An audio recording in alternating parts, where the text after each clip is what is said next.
Hello प्रिय छात्रों, मैंने आपको इससे पिछले वीडियो में वैद्युत द्विध्रुव तथा वैद्युत द्विध्रुव अवगुण के बारे में वीडियो बनाया है।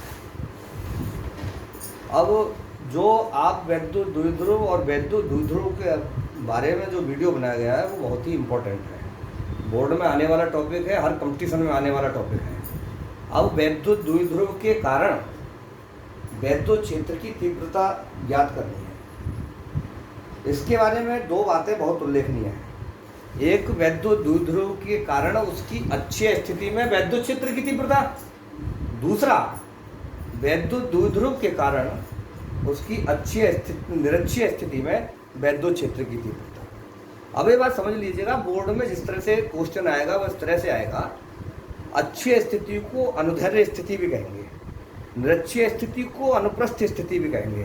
जो क्वेश्चन आएगा तो इस तरह आएगा, वैद्युत द्विध्रुव के कारण उसकी अक्षीय या अनुदैर्ध्य स्थिति में वैद्युत क्षेत्र की तीव्रता ज्ञात कीजिए।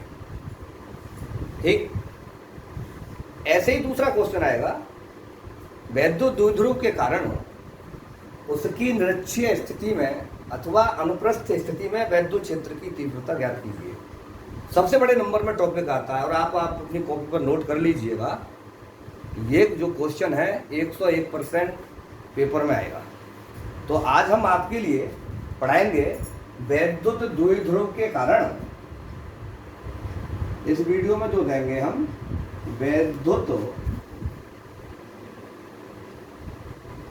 द्विध्रुव के कारण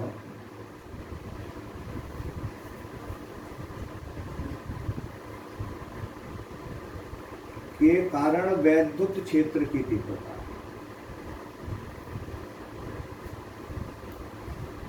वैद्युत क्षेत्र की तीव्रता देखिए, यानी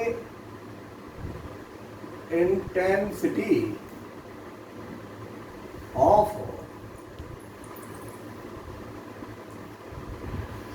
इलेक्ट्रिक फील्ड एंड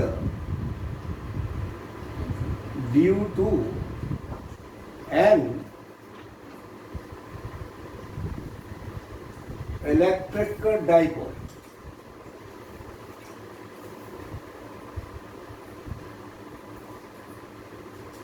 सबसे पहले हम चलेंगे नंबर 1। अभी मैंने आपको दो बात बताई, एक अक्षीय स्थिति और निरक्षीय स्थिति। सबसे पहले चलेंगे हम, यहाँ आप लिखेंगे वैद्युत द्विध्रुव की अक्षीय स्थिति में वैद्युत क्षेत्र की तीव्रता, यानी अक्षीय या अनुदैर्ध्य स्थिति। अक्षीय या अनुदैर्ध्य स्थिति में वैद्युत क्षेत्र की तीव्रता, यानी and on position. And on position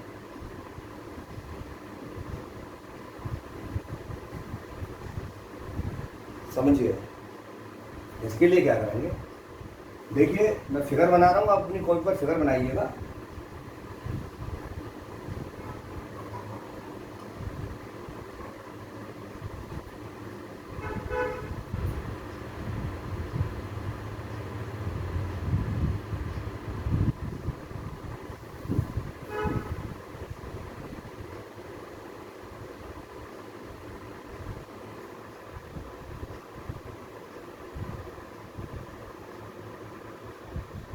figure जब बन जाएगा तो उसके बाद में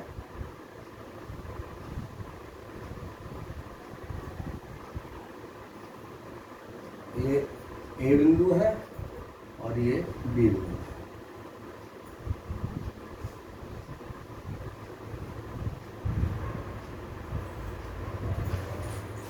दिखाई दे रहा है? दिखाई दे रहा है तो इसको आप जूम कर लेना। जूम करने के बाद आप इसको आराम से बना सकते हैं। यहाँ से यहाँ तक की दूरी L, ये दूरी L, यानी इनके बीच की जो दूरी है आलोक दूरी वो 2L है। हमारा ये कोई वैद्युत द्विध्रुव है AB,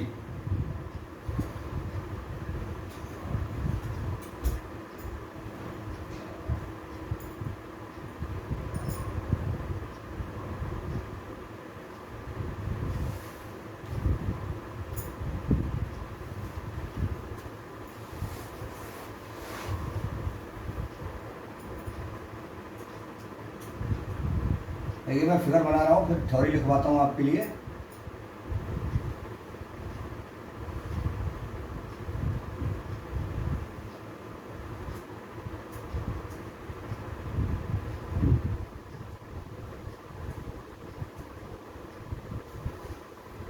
ये फिगर तैयार हो गया है। जब तक हम फिगर समझेंगे तब समझ में नहीं आएगा, तब तक हम कुछ नहीं लिख सकते हैं। अब समझिए मैं इसकी थ्योरी बोल रहा हूँ और आप अपनी कॉपी को निकाल लीजिए, पेन को निकालिए और लिखना स्टार्ट करिएगा। देखिए किस तरह लिखेंगे। माना वैद्युत द्विध्रुव AB किसी ऐसे माध्यम में रखा है जिसके माध्यम का परावैद्युतांक K है। वैद्युत द्विध्रुव AB किसी ऐसे माध्यम में रखा है जिसके माध्यम का परावैद्युतांक K है।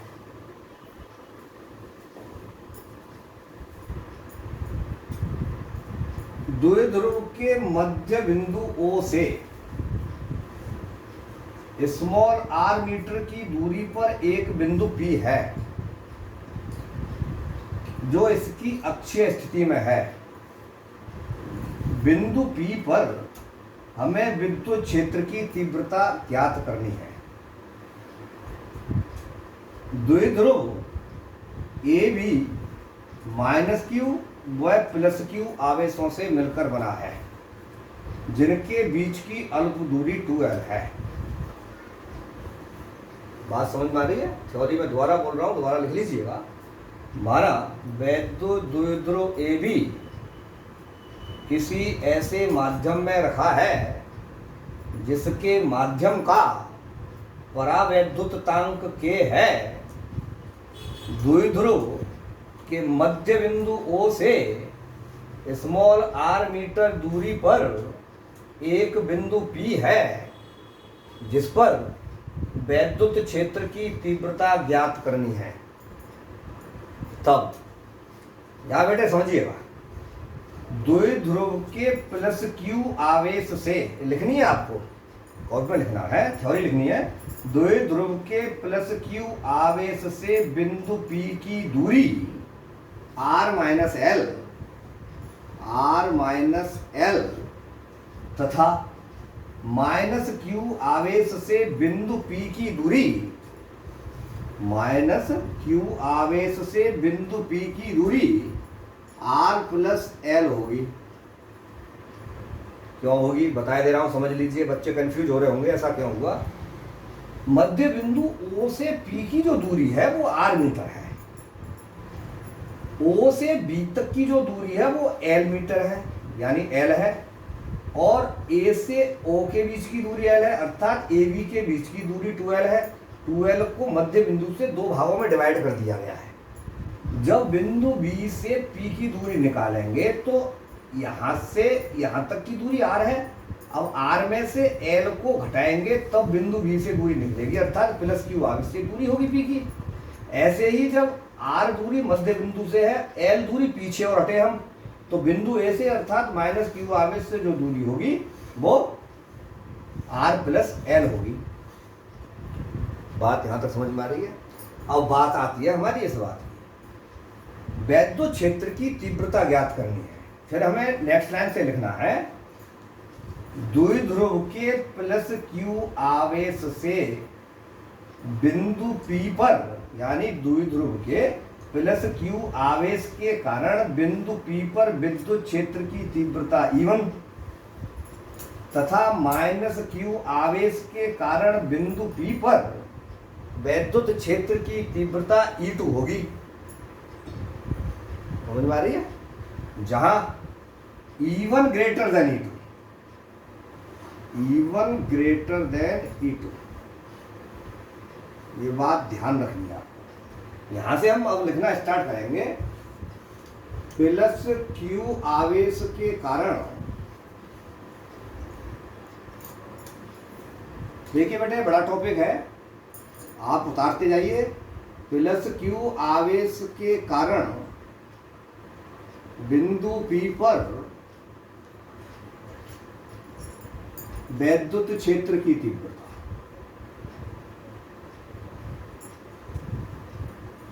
वैद्युत क्षेत्र की तीव्रता, अभी मैंने आपको बताया था कि मैं प्लस Q आवेश के कारण बिंदु P पर विद्युत क्षेत्र की तीव्रता E1 जो BP दिशा में होगी, माइनस Q आवेश के कारण बिंदु P पर विद्युत क्षेत्र की तीव्रता E2 PA दिशा में होगी।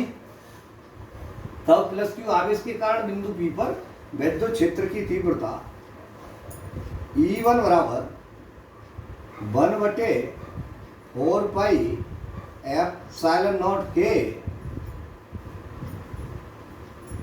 Q upon R minus L का होल स्क्वायर।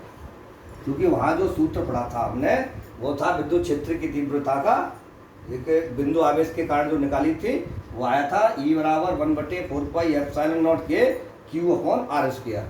अब जो Q आवेश है प्लस Q आवेश से P की जो दूरी है वो R माइनस L है, इसलिए R माइनस L का प्रयोग करेंगे, R माइनस L स्क्वायर। ये होगी बेटे BP दिशा में, यहाँ ले लेंगे BP दिशा, BP की दिशा में। बात समझ में आ गई? ये आपका इक्वेशन नंबर 1 आ जाएगा। सिमिलरली यानी इसी प्रकार माइनस Q आवेश के कारण, माइनस Q आवेश के कारण बिंदु P पर वैद्युत क्षेत्र की तीव्रता, वैद्युत क्षेत्र की तीव्रता E2 बराबर 1/4 pi epsilon not K Q बटे R प्लस L का होल स्क्वायर। समीकरण नंबर 2 PA दिशा में, इधर को PA दिशा में। देखिएगा पूरी बात पॉइंट टू पॉइंट, मैं आपके लिए पॉइंट टू पॉइंट एक एक बात को क्लियर कर रहा हूं फिगर के अनुसार, समझने में आपको बहुत आसानी होगी। और इतना इंपॉर्टेंट टॉपिक है, बोर्ड में जरूर आएगा सबसे बड़े नंबर में। इन दो टॉपिकों में से अच्छी या निरक्षी स्थिति में से एक टॉपिक आपके लिए जरूर मिलेगा। तो इसको थोड़ा समझने की कोशिश करें। अच्छी तरह से मैं लिख रहा हूँ, आप आराम से उतारते रहे। अब बात आती है हमारे पास, हमने E1 और E2 दोनों ज्ञात कर लिए, प्लस Q आवेश के कारण बिंदु P पर और माइनस Q आवेश के कारण बिंदु P पर। अभी मैंने बताया था बिंदु P पर E1 E2 दोनों विपरीत दिशा में है। बिंदु P पर प्लस Q आवेश के कारण विद्युत क्षेत्र की तीव्रता E1 और माइनस Q आवेश के कारण विद्युत क्षेत्र की तीव्रता E2 एक दूसरे के विपरीत दिशा में हैं। अतः बिंदु P पर परिणामी क्षेत्र की तीव्रता, यानी बिंदु P पर परिणामी क्षेत्र की तीव्रता E1 और E2 के अंतर के बराबर होगी। बात समझ में आ रही है? अतः बिंदु P पर परिणामी विद्युत क्षेत्र की तीव्रता, परिणामी वैद्युत क्षेत्र की तीव्रता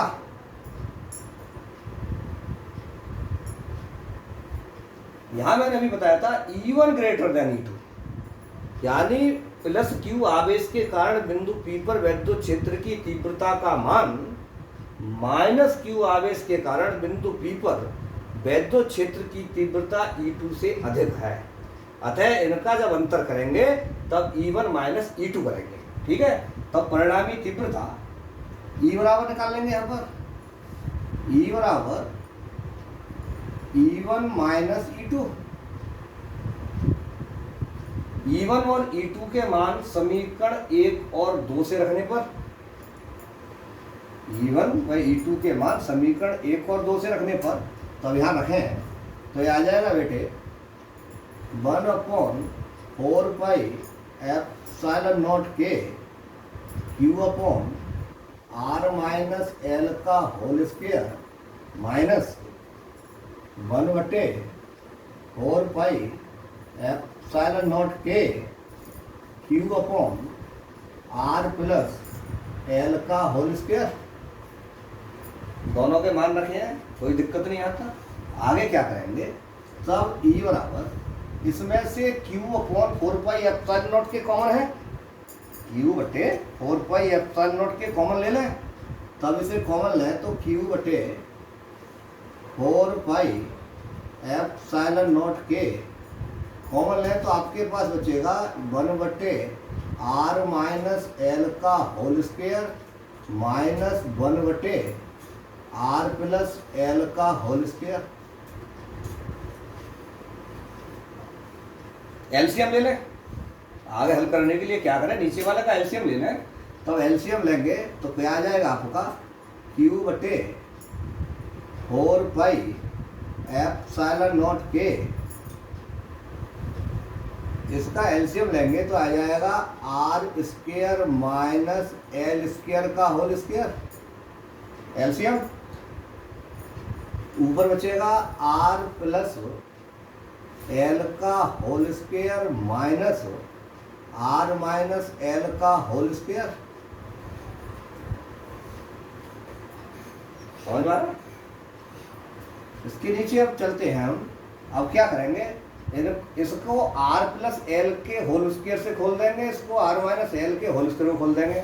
यानी आपने 10th में पढ़ा होगा A प्लस B का होल स्क्वायर बराबर A square plus B square plus 2AB। इसी प्रकार से A माइनस B का होल स्क्वायर पढ़ा होगा A square minus B square और A square plus B square minus 2AB। इन दोनों के अनुसार इसको खोल देंगे। तब इसको खोलेंगे तो आ जाएगा Q बटे 4 पाई एप्सिलॉन नॉट के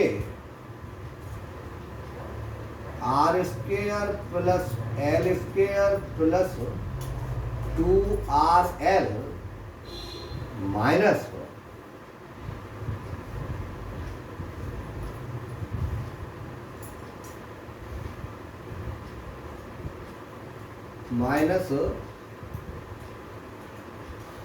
R square plus L square minus 2RL बटे R square minus L square का होल स्क्वायर। इसको उतारिएगा, मैं आगे ऊपर से दोबारा लिखता हूं इसको। यहां तक बेटे बात समझ में आ गई सब?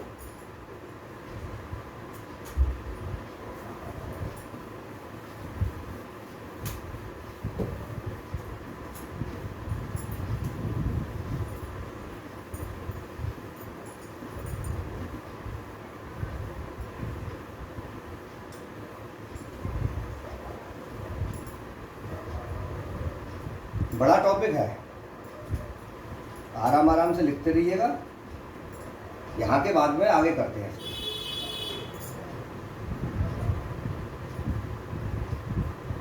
अब आप इसको हल करें, इसको खोलें, तब E बराबर आ जाएगा आपका E बराबर Q बटे 4 पाई एप्सिलॉन नॉट के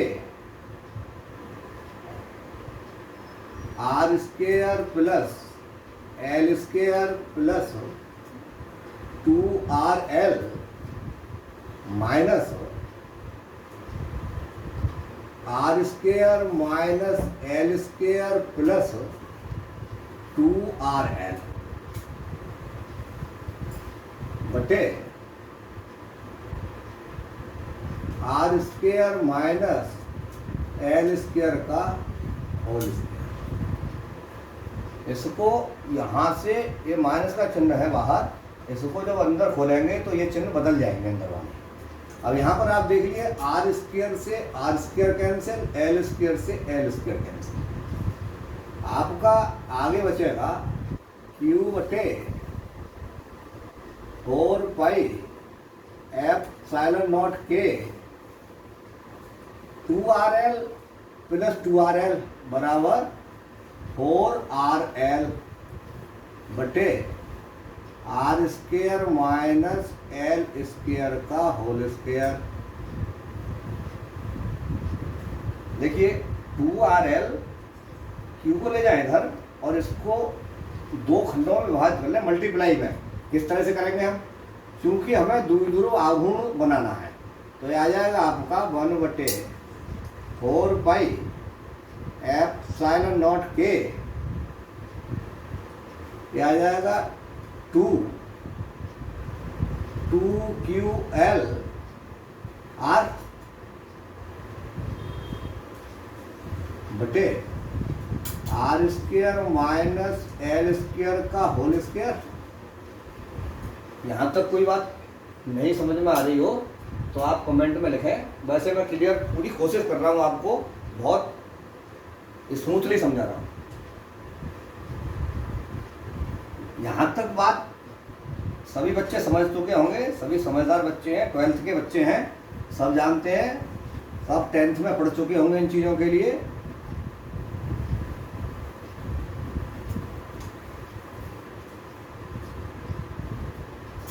यहाँ आया है 2QL। इससे जो पिछला वाला वीडियो है उसमें मैंने पढ़ाया था 2QL बराबर P, जहाँ P बराबर 2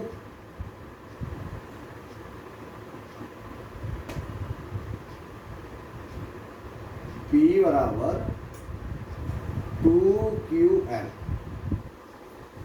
वैद्युत द्विध्रुव आघूर्ण है, तो 2QL के स्थान पर P का प्रयोग करेंगे, P रख देंगे आप, तब आ जाएगा आपका E बराबर 1/4 पाई एप्सिलॉन के 2PR बटे R square minus L square का होल स्क्वेयर। 2PR बटे R square minus L square का होल स्क्वेयर। इसके बाद में आपको एक लाइन लिखनी है, यदि L का मान R की तुलना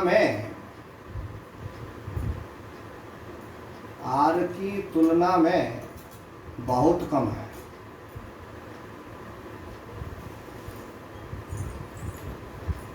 यह दिखाई दे रहा है। L अधिक दूरी पर है, सॉरी R अधिक दूरी पर है और L दो भागों में है, तो इसलिए L का मान, पहली बात ये चूंकि द्विध्रुव के बीच की जो दूरी है वो 2L जो बहुत अल्प है, इसलिए L का मान जो होगा R की तुलना में बहुत कम होगा।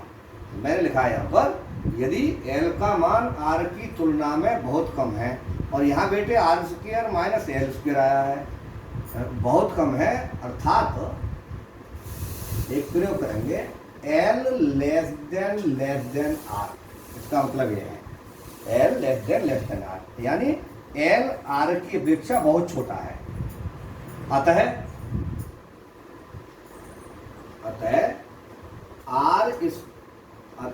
L स्क्वेयर का मान R स्क्वेयर की तुलना में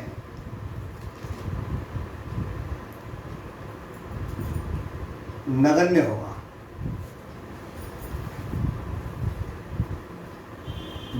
उपेक्षणीय होगा। अतः एल स्क्वायर को छोड़ने पर, अतः एल स्क्वायर को छोड़ने पर, ये बात समझ में आ गई आपकी ना? ये लाइन आपको लिखनी होगी इसके बाद। तब ई बराबर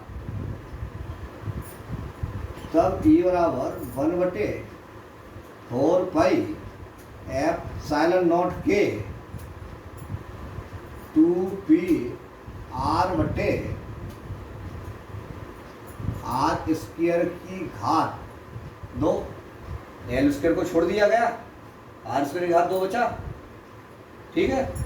तब बराबर आ जाएगा आपका 1/4 पाई एप्सिलॉन नॉट के 2p r बटे r की घात 4। ऊपर r की घात 1 है, नीचे एक घात कम हो जाएगी, ये आ जाएगा आपका न्यूटन प्रति कूलम। तब आपका बचेगा 1/e बराबर 1/4 पाई एप्सिलॉन नॉट के 2p बटे r की घात 3 न्यूटन प्रति कूलम। यही क्या है? वैद्युत ये जो फॉर्मूला निकल के आया है आपका, ये है आपका वैद्युत द्विध्रुव के कारण अक्षीय स्थिति में वैद्युत क्षेत्र की तीव्रता का व्यंजक तब के लिए, जब पहले मैंने स्टार्टिंग में आपको बताया है वैद्युत द्विध्रुव ऐसे माध्यम में रखा है जिसके माध्यम का परावैद्युतांक के है, तब परावैद्युतांक के है। अब क्या करते हैं कि यही जो वैद्युत द्विध्रुव है कुचालक माध्यम में न हो करके वायु या निर्वात में रखा हो। समझ में आ गई बेटे? पिछले भी कई टॉपिकों में आ चुका है। यदि द्विध्रुव वायु या निर्वात में स्थित हो तब वायु या निर्वात के लिए, इससे पिछले वाले टॉपिक में भी लिखा है मैंने, वायु या निर्वात के लिए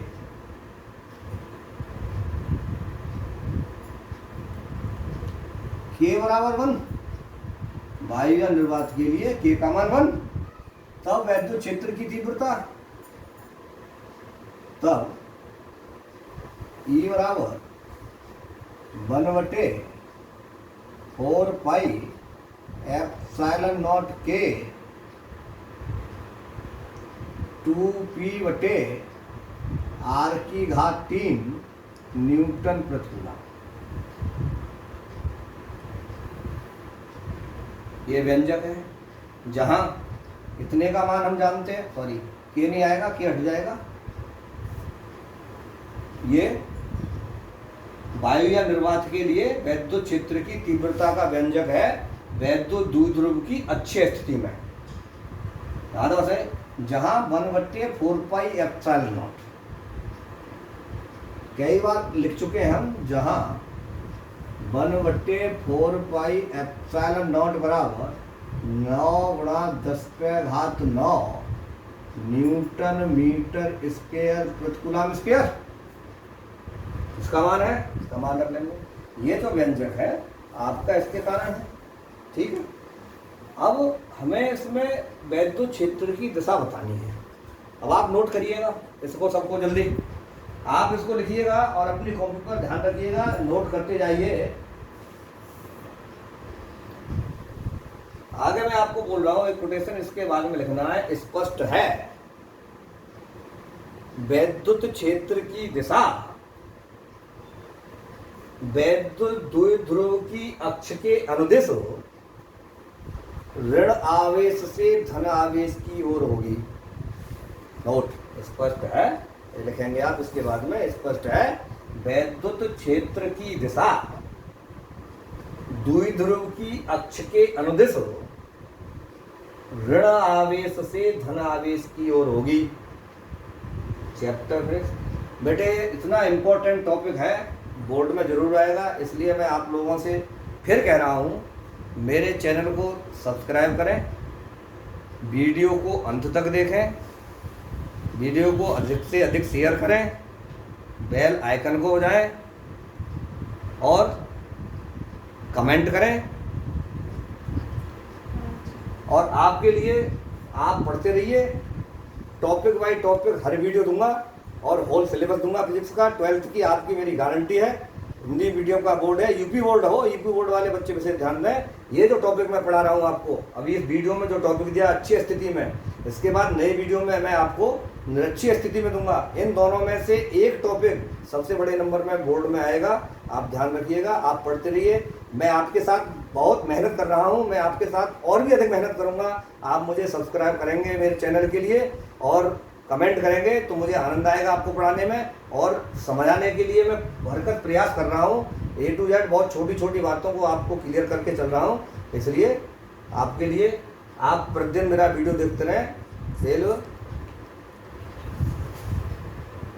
ठीक।